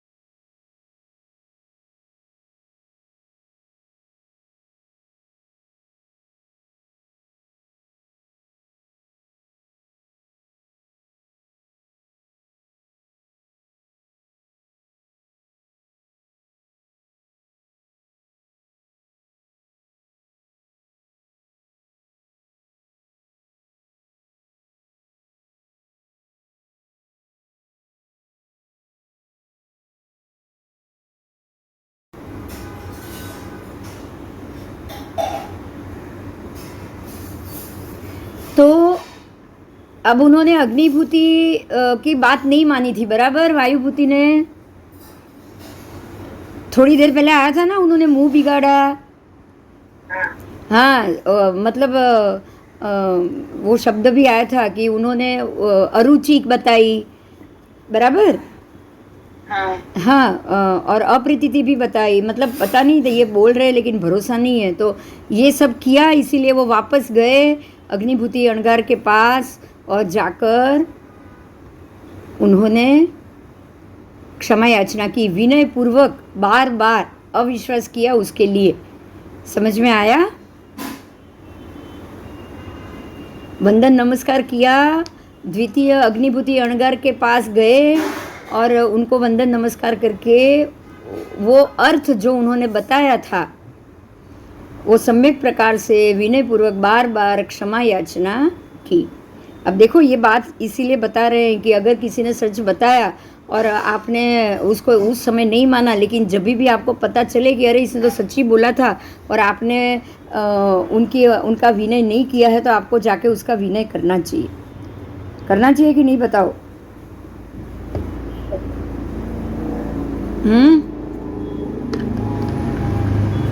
करना चाहिए ना? करना चाहिए। हाँ, सत्य व्यक्ति की कभी भी हमें अरुचि या अप्रतीति नहीं करनी चाहिए, इतना ध्यान रखो, बराबर? जिसने सच बताया है तो वो आपके ऊपर मेहरबानी है और है। और अगर आपने उनका अपमान किया तो समझ लो कि आपको ज्ञानावरण लगेगा ही लगेगा। आओ,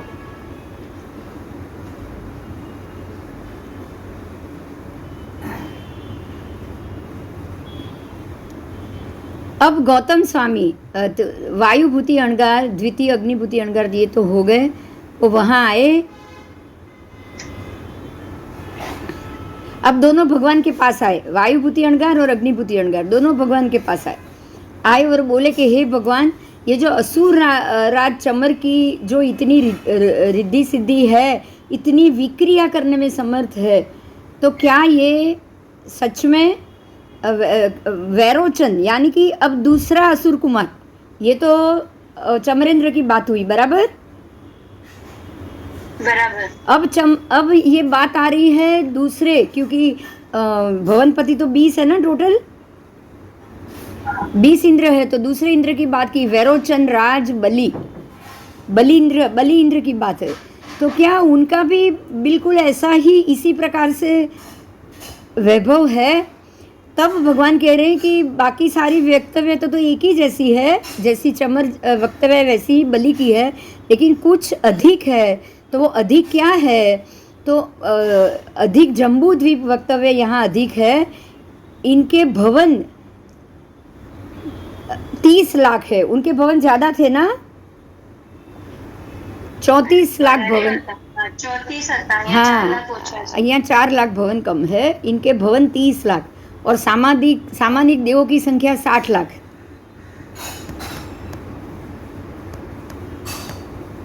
उतना फर्क है। तो भगवान ने ये भी बता दिया कि क्या फर्क है। ठीक है, अब अग्निभूति अणगार भगवान को वंदन करके पूछ रहे कि ये वैरोचन राज बलि जितना समर्थ है उतना क्या नाग कुमार धर्णेंद्र, नाग कुमार राज धरण आपको पता है ना, धर्णेंद्र देव तो जानते हो ना,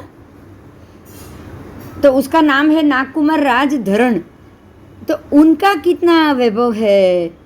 तब यहाँ भगवान कह रहे हैं कि 44 लाख भवन, कितने?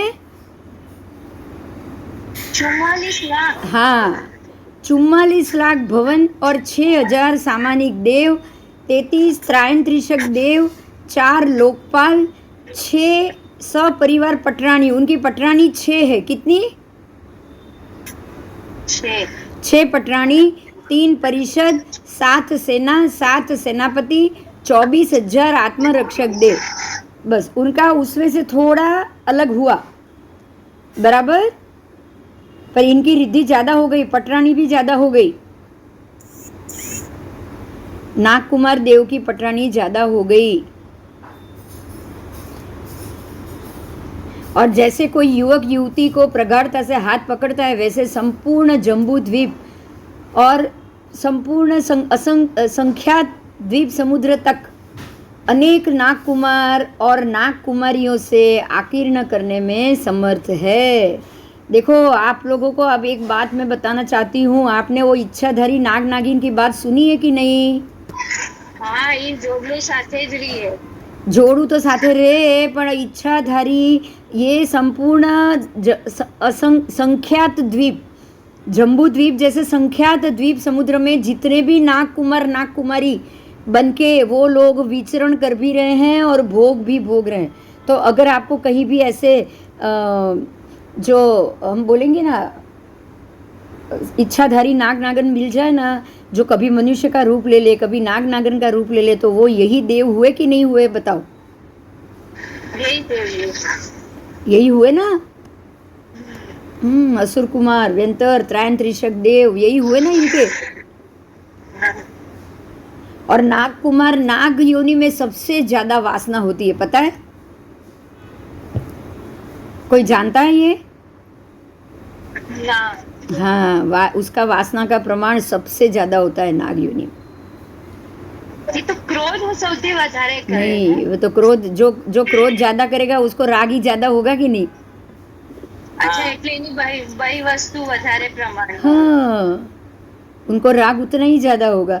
अगर वो उसमें अगर किसी नाग को किसी ने मार दिया ना, तो नागन देख लेना उसको,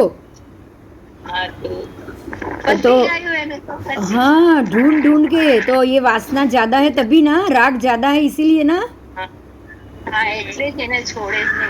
अपने आप समझ लेना, जहाँ क्रोध ज्यादा है उसका मतलब है कि उसको अपनी वस्तुओं के प्रति, अपने लोगों के प्रति राग ज्यादा है, उसको ही क्रोध आएगा। बाकी अगर राग कम हो गया ना तो क्रोध बिल्कुल नहीं आएगा, आप इतना ध्यान रखना। बराबर। तभी तो इच्छा कम करोगे तो सारा सॉल्यूशन है, सब सॉल्यूशन। इच्छा कम कर दी तो इच्छा कम करने से वासना कम हो जाएगी, क्रोध कम हो जाएगा, राग कम हो जाएगा, क्रोध कम हो तो जाएगा, अपने आप क्रोध कम। अरे नहीं मिला, जाने दो, नहीं चाहिए, संतुष्टि आ गई। हाँ, नहीं मिला, ठीक है, नहीं चाहिए, छोड़ो, करना है, करने के लिए काम करो, किसी चीज के लिए नहीं। लेकिन आज का जमाना क्या कह रहा है पता है? एफर्मेशन, मुझे ये चाहिए ही चाहिए, मुझे ये चाहिए ही चाहिए। आज का जमाना क्या कर रहा है? एफर्मेशन कराता है ना, कराता है। बोलो, करना चाहिए। सारा पुण्य खर्च कर रहा है एफर्मेशन करने वाला, इतना याद रखना। बराबर। मुझे ये काम पूरा करना है, तो काम पूरा करने के लिए सारा पुण्य खर्चा करोगे कि नहीं आप? हाँ, तो ये एफर्मेशन काम की हुई नहीं। बेकार में कितने भव बांध देंगे हमको, पता है? તો મજા આવી ગઈ। રાગનો બી કારણ ખબર પડી ગઈ। રાગનું કારણ છે ઈચ્છાઓ। જો જેવી અપેક્ષા ઈચ્છા ખતમ, તમારો સંસાર જ ખતમ થઈ જશે, થશે ને? અને જે ઈચ્છાઓ ઊભી થાય એને દબાવવાની નહીં, આ પણ યાદ રાખવાનું। દબાવવાની નથી, શાંતિથી ભોગવીને પૂરી કરવાની. એમ વિચારો કે આ કરવા જેવું છે, આ કરીશ તો મને કેટલી તકલીફ પડશે, એવું તો વિચારી શકો કે નહીં? મારાથી આ કરાય એવી રીતે વિચારો. અને છતાં એ જાગે, એ વસ્તુ જાગે. જો નંદીસેન મુનિએ એ જ કર્યું ને, મારાથી આ કરવા જેવું નથી તો વાસના જ ન જાગે એવા જ પ્રયત્ન હું કરું. કર્યા ને, આંબીલ ઉપર આંબીલ, આંબીલ ઉપર આંબીલ કર્યા ને, અને છતાં જાગી તો બધું મૂકી દીધું, ઓઘો ઓઘો બધું મૂકી દીધું. બોલો. હા, એક બહુ સિમ્પલ ગણિત સમજજો. ત્યારે જ જાગશે સંજોગો નિમિત્ત, ત્યારે જ ઊભા થશે જ્યારે અંદર કર્મ પડ્યું હશે. સમજાય છે વાત? તમારું આ કર્મ બંધ પડ્યું હશે તો એ નિમિત્ત ત્યારે જ જાગશે, અંદર પડ્યું હશે તો જ. બાકી નિમિત્ત જાગવાનું જ નથી. એની પાસે ખોટું ગણિત છે જ નહીં. એ ખોટી જગ્યાએ બેલ કોઈ દિવસ મારે જ નહીં. હા કે ના? હા, તમારા મનમાં ઈચ્છા ત્યારે જ જાગશે જ્યારે તમારી અંદર ભોગનું કર્મ પડેલું હશે. બરાબર? બરાબર. બીજું એવું બી બની શકે ને કે આ ભાવમાં તમે અત્યારના ભાવમાં મીન્સ ભોગની ઓછું મીન્સ ઓછું હોય, ભોગ ન કરે તો એ દેવગતમાંથી આવેલો હોય એવું બની શકે. દેવમાંથી આવેલો તો હોય જ નહીં ને. એ સમ્યક દ્રષ્ટિ હોય તો જ એનું આવશે, નહીં તો નહીં. अच्छा, हाँ, सम्यक दृष्टि होવું બહુ જરૂરી છે. देख जो जो एक बात का ध्यान रखो, सम्यक दर्शनी को नया पाप पुण्य नहीं बांधना है. उसको नया पाप भी नहीं बांधना है, उसको नया पुण्य भी नहीं बांधना है. जो सम्यक दर्शनी हो चुका है वो, बराबर, उसको संतुष्टि चाहिए. वो वितराग दशा में होगा. उसको कुछ नहीं मिल रहा है चलेगा, जो मिल गया बस बहुत हो गया. तो वो सम्यक दर्शनी थे, अंतिम भवी थे, तभी तो नंदीशेन मुनि वेश्या को भी सरेंडर हो गए, क्योंकि वो सम्यक दर्शनी थे. अंतिम भव था, कर्म तो कुछ भी करके भोगना ही था ना. सम्यक दर्शनी थे तभी श्रेणिक राजा कुणिक को सरेंडर हुए कि नहीं? हुए. नहीं तो होते क्या? नहीं. मार के खत्म करके कहीं भी फेंक दिया होता, फेंका होता कि नहीं? पर सम्यक दर्शनी थे इसीलिए छोड़ दिया, जेल में भी बैठे रहे वो. तो वो सम्यक दर्शनी होना चाहिए बस.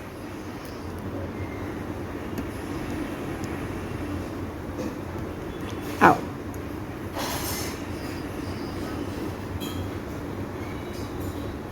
अभी तिष्यक देव की बात कर रहे हैं. तिष्यक देव मैं बोल रही हूँ, फिर समझते हैं. केवल इतना है अंतर. अंतर क्या है ये बताया है. इतनी मान रिद्धि वाला है समर्थ. इस प्रकार जैसे चमर की वक्त है वैसे ही शक्र की बात है. शक्रेंद्र, शक्र की भी वैसी ही बात है. जो शक्र इंद्र है उसकी बात है. चमर के जैसे ही शक्रेंद्र की भी वक्तव्यता है. अंतर उतना है कि शक्र 2 संपूर्ण जम्बू द्वीपों को अपने रूपों से आकीर्ण कर सकता है. मतलब देखिए, अब ध्यान से सुनिए. शक्रेंद्र कहाँ का देव है? इंद्र दूसरे देवलोक का. तो चमरेंद्र से तो ज्यादा ऊपर हुआ. तो चमरेंद्र से दुगुनी ताकत है उसमें. कितनी? 2 गुनी ताकत. क्योंकि चमरेंद्र एक जम्बूद्वीप प्रमाण उसकी राजधानी बताई है, जब इसकी 2 जम्बूद्वीप प्रमाण. सारी चीज उसकी दुगुनी हो गई, रिद्धि सिद्धि, क्योंकि वो शक्र इंद्र है. तो ये देवराज शक्र है, देवलोक का देव है. इसीलिए वो असुर राज चमरेंद्र बोला जाता था. बराबर, क्योंकि वो असुरों का राजा था और ये देवताओं का राजा है. तो दोनों में फर्क तो होगा ना. हाँ. अब देवराज शक्र अगर इतनी महान रुद्धि वाला हो तो तिष्यक देव की रिद्धि कितनी? तो आपका अंतेवासी तिष्यक नाम का अणगार, जो प्रकृति से भद्र और प्रकृति से उपशांत था. देखिए ध्यान से सुनिए, ये भगवान का ही अंतेवासी तिष्यक नाम का अणगार था. जो प्रकृति से वो भद्र था, प्रकृति से वो उपशांत था, जिसकी प्रकृति में क्रोध, माया, मान, लोभ सारे हल्के हो चुके थे, जो मृदु मार्दव से संपन्न था, आत्मलीन था, मतलब वो आत्मा में ध्यान में लीन रहता था, और विनयवान भी था, और अविच्छिन्न रूप से 2-2 दिन के उपवास से तप कर्म की साधना कर रहा था, मतलब छठ के पाने पे छठ कर रहा था अविच्छिन्न रूप से, और आत्मा को भावित करते हुए उसने 7 भक्तों से छेदन किया, मतलब एक मास खमण तप किया, और आलोचना प्रतिक्रमण करके समाधिपूर्ण अवस्था में काल मास में काल को वो प्राप्त होकर सौधर्म कल्प में अपने विमान में उपपात सभा के देवदुष्य से आच्छन्न देव शयनीय में अंगुल के असंख्यात वे भाग जितनी अवगाहना से देवेंद्र देवराज शक्र के सामानिक देव के रूप में उत्पन्न हुआ। देखो यहाँ मैं फिर से अभी शॉर्ट में बोल रही हूँ, मैं पूरा मैंने लिखा हुआ पढ़ा। तिष्यक अणगार था भगवान का, किसका? भगवान का एक शिष्य था, उसका नाम था तिष्यक अणगार, और वो यहाँ उसने छठ के पाने पे छठ किए और अंतिम मास खमन किया, और आलोचना करते करते प्रतिक्रमण करते करते समाधिपूर्ण दशा में वो उसकी अंतिम समय आ गया, मृत्यु हो गई, और वो सौधर्म देवलोक में देवराज जो शक्र है उसके सामानिक देव के रूप में वो उत्पन्न हुआ। समझ में आव्યું? हाँ, तो अब ये जो तिष्यक देव जो उत्पन्न हुए हैं देव के रूप में, वो सामानिक देव बना है। देवराज शक्र का शक्र इंद्र नहीं बना है, वो उनका सामानिक देव बना है। तो तिष्यक देव तत्काल उत्पन्न होते ही अब वो वहाँ उत्पन्न हो गए। 5 प्रकार की पर्याप्ति, जो भी उनको देव को 5 पर्याप्ति होती है, आहार, शरीर, इंद्रिय, श्वासोच्छ्वास, भाषा और मन। तो आहार में वैक्रिय शरीर मिला है उसको शरीर में, तो 5 प्रकार की पर्याप्ति से पर्याप्त भाव को प्राप्त हुआ। कौन सी? आहार से लेके आहार पर्याप्ति से, फिर शरीर पर्याप्ति से, उसके बाद इंद्रिय पर्याप्ति से, आन मान श्वासोच्छ्वास पर्याप्ति से, और भाषा मन पर्याप्ति से। या भाषा और मन दोनों को साथ में गिन लिया है, ऐसे 5 पर्याप्ति बताई है। ऐसे 6 पर्याप्ति है, भाषा भी अलग है, मन भी अलग। तो सामानिक परिषद में उपपन्न देव 6 पर्याप्ति से पर्याप्त भाव को प्राप्त हुए। उस तिष्यक देव को दोनों हथेली से निष्पन्न संपुट वाली 10 नखात्मक अंजलि, मतलब ऐसी अंजलि, बराबर, दोनों हथेली से संपुट बना और 10 नख मिक्स हो गए, तो इसको अंजलिबद्ध कहा जाता है। सिर के सन्मुख उसने घुमाया, मस्तक पे टिकाया, जय विजय ध्वनि से वर्धापित करते हैं, और वर्धापित करके इस प्रकार से कहा कि आप जैसी दिव्य देवर्धि, दिव्य देवद्युति, दिव्य देवानुभाव उपलब्ध किया है, आपने देव भाव को उपलब्ध किया है, प्राप्त किया है, और भोग्य अवस्था में आप आए हो, आपकी अवस्था भी भोग्य आई है। ऐसी दिव्य देवर्धि देवेंद्र देवराज शक्र ने उपलब्धि की है, और 5 अवस्था भोग्य अवस्था में आप आए हो। ऐसी दिव्य देवर्धि आपने भली भांति उपलब्ध की है और आप यहाँ आए हो। इस प्रकार से 3 बार उसको बोला, और महान रुद्धि वाला कितनी विक्रिया करने में समर्थ होगा। देखिए अब इनको तो प्रश्न होगा ना, अग्निभूति वायुभूति को, तो कि ये देव बने हैं, अब ये देव बनने के बाद इनको कितनी रुद्धि मिलेगी। ये देव के सामानिक देव बने, इंद्र के सामानिक देव बने हैं, और इन्होंने यहाँ पे दीक्षा ली थी, अणगार बने थे, और ये अब देव गति में गए हैं, तो अब इनको कितनी रिद्धि मिलेगी। तब भगवान ने जवाब दिया कि ये महान रुद्धि वाले देव बने हैं, ये सामानिक देव हैं। 4000 वहाँ पर अपने विमान, उनके अपने विमान होंगे, 4000 सामानिक देव, 4 सपरिवार पटराणी, 3 परिषद, 7 सेना, 7 सेनापति और आत्मरक्षक देव, और अन्य अनेक वैमानिक देव, वैमानिक देवियों का आधिपत्य करता हुआ ये रह रहा है। ये शक्रेंद्र की बात हो रही है, शक्रेंद्र की इतनी रिद्धि है, और शक्रेंद्र के एक सामानिक देव भी अपने नीचे 4000 देव लेकर बैठेगा। कितना? 4000। हाँ, शक्रेंद्र के तो 8 सेना अनिक अधिपति होते हैं, ये जो सामानिक देव, उसके तो 4,000 सामानिक देव है, लेकिन इसके भी और 4,000 सामानिक देव। एक सामानिक देव के भी नीचे कितने देव? 4,000। उसकी भी 4 पटरानी, उसकी भी। तो इस प्रकार से ये महान रुद्धि वाले बने हैं। ठीक है। तो गौतम, वो भगवान कह रहे कि हे गौतम, तिष्यक देव की विक्रिया शक्ति का ये इतना विषय केवल विषय की दृष्टि से प्रतिपादित है। तिष्यक ने क्रियात्मक रूप में ना तो कभी ऐसी विक्रिया की है, ना करता है और ना करेगा। मतलब वो संपूर्ण जम्बू द्वीप को स्पर्शित स्थापित कर सकता है। तिष्यक देव महान रिद्धि वाला है, इतनी विक्रिया करने में समर्थ है। तो भगवान कह रहे हैं कि हे गौतम, देवराज शक्र की एक एक सामानिक देव की शक्ति भी इतना शक्ति का ये इतना विषय केवल विषय की दृष्टि से, मतलब उनके पास बहुत ज़्यादा शक्तियाँ होती है। बराबर। तो आज आप खाली देवों की शक्ति ही जान रहे हो, बहुत ज़रूरी है। अगर ये नहीं जानोगे ना तो हम भी पुण्य करके कब वहाँ चले जाएंगे मालूम नहीं पड़ेगा। अरे इंद्र बनना है, इंद्र बनेंगे तो ये होगा, ये होगा, ये होगा। तो इंद्र बनने के बाद सम्यक दृष्टि इंद्र बने तो भगवान के 5 उसी में अहम इंद्र बनकर जो 5 अनुत्तर है उसी में बैठना ज़्यादा अच्छा है। बोलो, है कि नहीं? बताओ।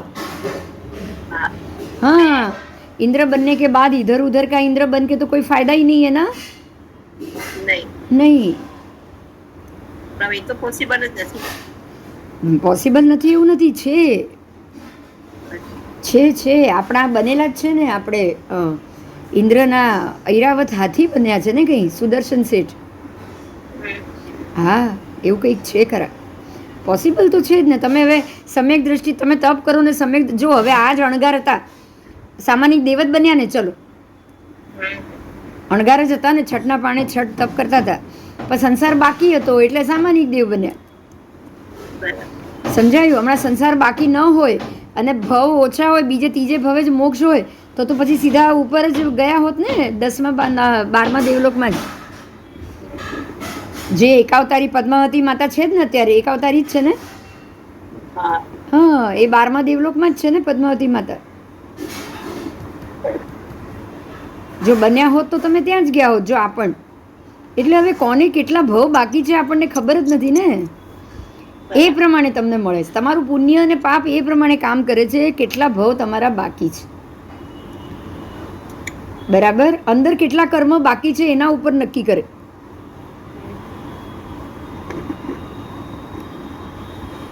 ભવ ઓછા હશે ને, પૂરા થવાની તૈયારી છે ને, ત્યારે જ સમ્યક દર્શન બી આવશે। ભગવાને 27 જ બાકી હતા ને સમ્યક દર્શન આવ્યું। હવે 500 બાકી હોય ને ક્યાંથી સમ્યક દર્શન આવે? આવીને જતું જ રહેવાનું છે।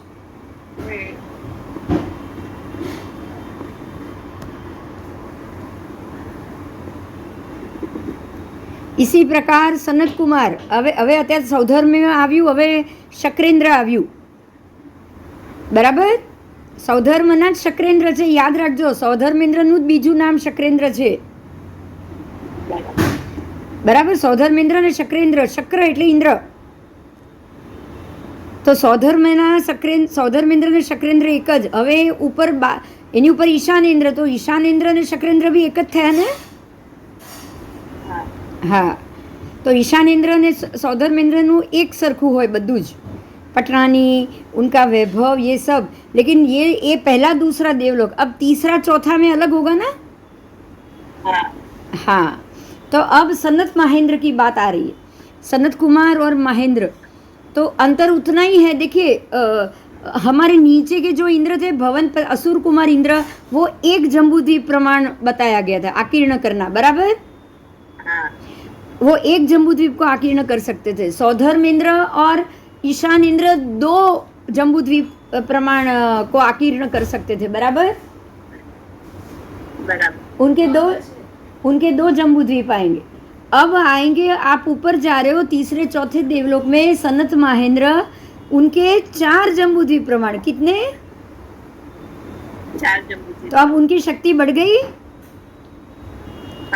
जैसे जैसे आप ऊपर के देवलोक में जाओगे आपकी शक्ति बढ़ जाएगी, आपका साम्राज्य बढ़ जाएगा, आपके देव देवी बढ़ जाएंगे, सब बढ़ जाएंगे।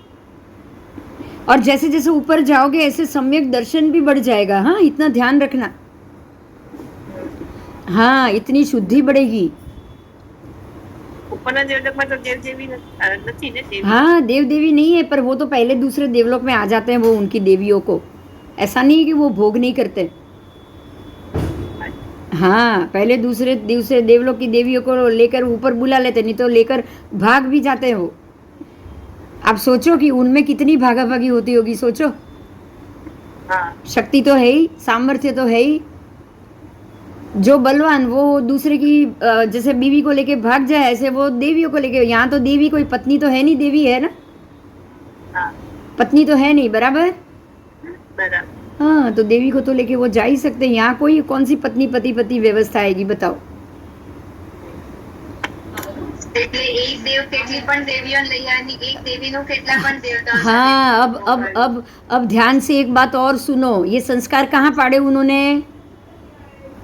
દેવલોકમાં. मनुष्य और तिर्यंच गति में पाड़े। મનુષ્ય લોકોનું તિર્યંચમાં. हाँ, ये संस्कार कहाँ पाड़े, आप सोचो। वो पहले के जमाने में क्या था पता है? राजा रजवाड़ा था, एक साथ वो जो चक्रवर्ती है ना, 36,000 रानियों को भोग सकते थे, बराबर। બરાબર. हाँ, तो ये संस्कार आप देखिए यहाँ पे क्या हो रहा है ना, एक बात को समझना है। अगर आज हमारे एक पत्नी व्रत का यहाँ नियम है, ये अभी वही व्यवस्था है, एक पत्नी व्रत का नियम है। और आप ऐसा भी हो सकता है कि एक पत्नी व्रत के नियम वाले पति को 10 अलग अलग लेडीज पसंद आती होगी कि नहीं? हाँ और भोग का सपना देखता होगा कि नहीं? वो मन में सोचता होगा, कल्पना करता होगा। ऐसे ही एक स्त्री होगी ना, तो अलग अलग 25 पुरुषों के साथ भोग करने का सपना सोचती होगी कि नहीं? सोचती भी होगी, करती भी होगी। अब यहाँ ध्यान दीजिए एक बात पे। अब सोचना और भोग करना में फर्क है। आप भोग कर रहे हो मतलब आप कर्म खत्म कर रहे हो, और सोच में क्या कर रहे हो? कर्म खत्म हो रहा है, नहीं नए कर्म बांध रहे. नए बांध रहे हैं। देखिए, ये इसीलिए पहले के जमाने में, आज की बात नहीं करी, इसी भरत क्षेत्र में ये व्यवस्था थी। एक से ज्यादा पत्नी को भी पति थे। द्रौपदी की बात आप जानते हो। और पति को भी पत्नियां ज्यादा थी। क्यों? क्योंकि कर्म खत्म हो रहा था। और आप ये भी ध्यान दो, जैसे कि उस समय राम जी के समय ऐसे भी राजा थे कि जो किसी और की रानी को भी उठा के अपनी पत्नी बना सकते थे। और आप ये भी व्यवस्था देखिए, रावण का भी कि भी विभीषण, रावण की पत्नी मंदोदरी का जब विभीषण को राजा बनाया, तो अब मंदोदरी विभीषण की पत्नी बन गई। पता है ना वो? पता है कि नहीं? ના, પાછું ક્યાં ના સમજાવે. हाँ, उस वक्त अगर राजा, जैसे बाली ने भी क्या किया था? बाली ने क्या किया था? उसको सुग्रीव को भगाया और उसकी पत्नी को अपनी पत्नी बनाया कि नहीं? હા, બનાયા. तो अब आप उसकी पत्नी तारा के मामले में सोचो, तो उसके भी वो भव में 2 पति हुए कि नहीं? हुए. ऐसे ही मंदोदरी का भी हुआ। અચ્છા, એટલે વિભીષણ એનો પતિ થઈ ગયો हाँ પછી? हाँ, तो पहले के जमाने में ये होता था। तो होता क्या था पता है? आपके कर्म खत्म होते थे।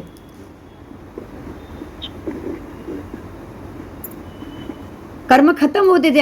ऐसा होगा ही नहीं तो क्या होगा, सोचो आप। कर्म नवा बंधाए. नवा बंदा है। द्रौपदी ने भी मांगा था 5 पति अलग अलग शक्ति वाले। मेरे पति में ये भी होना चाहिए, मेरे पति में ये भी होना चाहिए। तो उसको 5 जो उसने सोचा वैसे ही उसको 5 पति की पत्नी बन के रहना पड़ा कि नहीं? हाँ तो जो कर्म था वो खत्म हुआ। अगर मानो कि वो भव में नहीं होता तो क्या होता, सोचो। ભટકત. हाँ, वो भटकते। और ये अंतिम भव है, वो सती है, वो उसी भव में मोक्ष गए हैं वो। દ્રૌપદી મોક્ષમાં ગઈ. हाँ, द्रौपदी 5 पांडव બધા જ મોક્ષે ગયા। 5 પાંડવનું ખબર છે, દ્રૌપદી. હા, દ્રૌપદી બી એટલે તો આપણે સતી તરીકે નામ બોલીએ છીએ ને એનું। કેમ દ્રૌપદીનું સતી તરીકે નામ નથી લેતા? હા, સતી તરીકે નામ લઈએ, પણ હા, આ ના ભાવમાં છે મોક્ષ છે નથી એ સતી આ કહેવાય. ભાવમાં જ લગભગ તો મોક્ષ જ છે। કારણ કે 5 પાંડવોને એ બધા જ સાથે જ ગયા ને એ લોકો. સીતા નથી ગયા. સીતા ખબર છે આપણને કે દેવલોકમાં છે, કારણ કે એમને તો હજી ગણધર થવાનું બાકી છે, એટલે ભવ બાકી છે એટલે ગયા છે. પણ આના તો ભવ બાકી નહોતા. તો ખતમ કરવા માટે આ ભવમાં બાકી હોય કર્મ, તો આ જ પ્રમાણેની પરિસ્થિતિ નિર્માણ થાય કે નહીં? વિચારો, થાય કે નહીં? બોલો. થાય. તો આ બધું કર્મને આધીન છે. તમારા ભવ અહીંયા બાકી. દ્રૌપદીને હવે લેવાનો જ નહીં નહોતો, તો પછી જે પાંચ વ્યક્તિ સાથેના ભોગ બાકી હોય, એ 5 ભાઈઓ થઈને આવ્યા છે, તો એનું કર્મનું સંબંધ અહીંયા જ પૂરું થવાનો બાકી હતો. સમજાયું? બધું પતી ગયું આજ ભવમાં. બિંદુબેન, એક પ્રશ્ન છે. હા, બોલો. અમને લોકોએ આચાર્ય મહારાજ સાહેબે કાલે વ્યાખ્યાનમાં એમ કીધું કે કુમારપાલ રાજા આવતી 24મી તીર્થંકર થવાના. હા, એમનો બધી ભાવ ગણતરી ખ્યાલ છે, પણ હેમચંદ્રાચાર્ય જેમનાથી ઈ પામ્યા એમની ભાવ ગણતરીનો કોઈ અંદાજો નથી. હા, કારણ કે એક કારણ છે એનું કે એમને હજી સમ્યક દર્શન આવી જ નથી. ક્યાંથી એનો અંદાજો આવે? આવીને જતું રહ્યું એ ભાવમાં હોય, પણ પછીના ભાવમાં આવીને જતું પણ રહે ને. એટલે એમના ભાવોની ગણતરીનો કોઈ ખ્યાલ નથી, ઉલ્લેખ નથી. એવું નથી. ઉલ્લેખમાં એટલે એમને હજી ઘણા ભાવો બાકી છે, એવું નથી કે ઉલ્લેખ નથી. એમને જેને પામાડ્યો કુમારપાલ રાજા તીર્થંકર, ગણધર કે તીર્થંકર થઈ જાય ને એ પોતે રહી જાય. હા, તો અરે તો રહી જાય ને. આ બધા અભવી બીજાને પમાડીને જાય તો. હા, અભવી બી ચારિત્ર તો પાડે જ છે. 9.5 પૂરું તો જ્ઞાન છે જ, તો એના જ્ઞાનમાં. ચાલ, સમજાયું? હા, તો આનાથી કંઈ તમારા સમ્યક દર્શન, એ પણ ક્ષાયિક સમ્યક 5 પ્રકારના છે. 5 પ્રકાર. સૌથી પહેલું આવ્યું ને ગયું, એ તો રહેવાનું જ નથી. પછી વેદન, પછી ક્ષાયોપશમિક, ઉપશમ અને ક્ષાયિક. એ પહેલું તો સાવ સાદું સંકિત આવે, જરાક સ્પર્શે માંડ કે હા મને મોક્ષ જવું છે, એટલે તમને આ ધર્મ ગમે, ભગવાન ગમે, બસ એટલું. અને પછી તો કેટલા બધા ભાવ બાકી હોય. અને એ પહેલું સમ્યકત્વ એ છે કે નહીં હજી ખબર નથી. ના, એ પણ ખબર નથી. એમ એ પણ હજી આપણને ખબર નથી. પણ હા, મિથ્યાત્વ નથી એના જે મુદ્દાઓ હોય એ જો તમારી અંદર નથી, મિથ્યાત્વનું પ્રમાણ ઓછું છે, તો ચોક્કસ માનવાનું કે પહેલું સંકિત તો આવ્યું હશે. મિથ્યાત્વ એ જ છે કે ભાઈ આ દુનિયા જે છે એ જ સાચી છે. અમે ભગવાનની બધી વાતો આવે અને ગયા, કોને ખબર? આપણને ખબર નથી. ભગવાનની વાત ઉપર જેને શંકા હશે એને સમજી જ લેવાનું. ભગવાન છે એના પર શંકા હશે તો સમજી જ લેવાનું. તો શ્રદ્ધા એ શું છે? મનોયોગ. અને શંકા એ શું છે? તો કે મનદંડ. તમે શંકા કરો છો તો તમે મનને દંડિત કર્યું કે નહીં? અચ્છા, શંકા કોને છે? મનને જ છે ને, તમને નહીં. કોને છે? મનને જ છે. બુદ્ધિને શંકા છે, મનને શંકા છે. આત્મા થોડી કઈ વિચારે કરવા જવાનું છે. હા, તમે ઇન્દ્રિયથી જે જોયું એ તમને સાચું ના લાગ્યું, એટલે તમે ઇન્દ્રિયથી જ મન ઉત્પન્ન થાય, તો તમે દંડ કોને કર્યો? મનને દંડ કર્યો શંકા કરીને. અને વિશ્વાસ કરશો તો પણ, યોગ કરશો તો તમે શું કર્યું? ક્રિયા કરી, સારી ક્રિયા કરી, શુભ ક્રિયા કરી, તો એ થયો મનોયોગ. તો આપણે મન દંડને પરિહરવાનો અને મન યોગને આદરવાનું. બરાબર? श्रद्धा करी એટલે મનોયોગ અને आज का लेक्चर यही समाप्त होता है. मन दंड और मनोयोग, ये 2 चीज़ को आज हमने बहुत अच्छे से समझा है. और क्या करने से मन को दंड मिलता है उसका हमको परिहार करना है, और क्या करने से मन योग होता है और कर्म घटते हैं उसका हमें स्वीकार करना है. तो मन योग करते हुए मन का योग करना है. मन का जो भी कर्म आते हैं सामने, निमित्त से खड़े होते हैं, उसको शांति से, समझदारी से, वितराग दशा में रह के पूरा करना है. और इसी को मनोयोग कहा गया है. जय जिनेन्द्र.